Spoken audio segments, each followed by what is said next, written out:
I was born with a unique gift or perhaps a curse, the ability to manifest pain. If anyone tries to play the victim or fake an injury in my presence, their hollow lies become a devastating reality. The phantom pain they pretend to feel is instantly magnified and turned against them, leaving their body to bear the full weight of their deception. I remember a girl once tried to frame me by faking a fall. As she wailed for sympathy, her body suddenly buckled under the weight of a very real, agonizing injury. Then there was the scammer who threw himself in front of my car, screaming about a broken spine. Seconds later, his back actually gave out, leaving him truly incapacitated in the middle of the road. Eventually, people learned to keep their distance. No one dared to put on an act around me until the day I became the fiancée of Julian, a world-renowned medical prodigy, as part of a high-stakes family merger. Our engagement gala was the height of luxury, attended by every prominent figure in the city.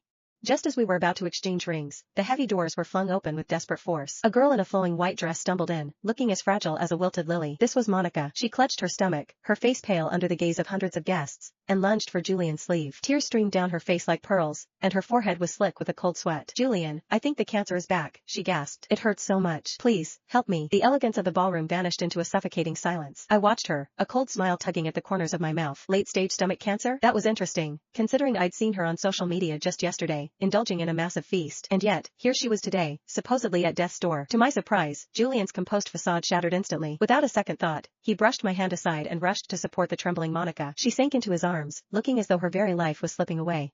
"Julian, I didn't want to ruin your happiness," she whispered, her voice a mere thread. "But the pain is unbearable. I just wanted to see you one last time." It was a masterful performance. I saw several guests in the audience dabbing at their eyes, moved by her tragedy. Julian's eyes grew red with emotion. He ripped off the engagement ring, the symbol of our union, and tossed it onto the table like a piece of junk. "Serafina, Monica's condition is critical. The engagement is off." He didn't even offer an apology. He moved to carry her out, but I stood my ground, calmly raising my glass of champagne. My voice was steady and ice cold. "I just did a quick assessment of her condition," I said, "and it turns out, the pain she's describing is finally real." I looked Monica in the eye. "Since you love playing the martyr so much, I've decided to give you the lead role. Every cell in your body has just embraced the lie you told. I've amplified the sensation tenfold. You're going to feel every bit of the agony you're faking." Julian stopped in his tracks, his gaze dark and menacing.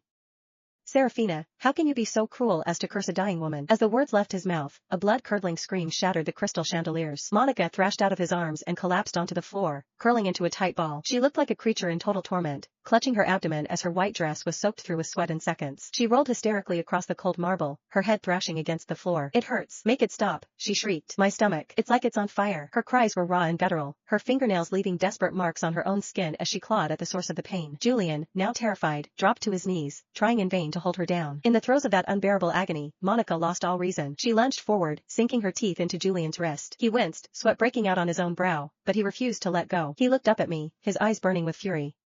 "Serafina, what did you do to her?" I stood there, poised and elegant, looking down at them with total indifference. "She's the one who claimed to be terminally ill,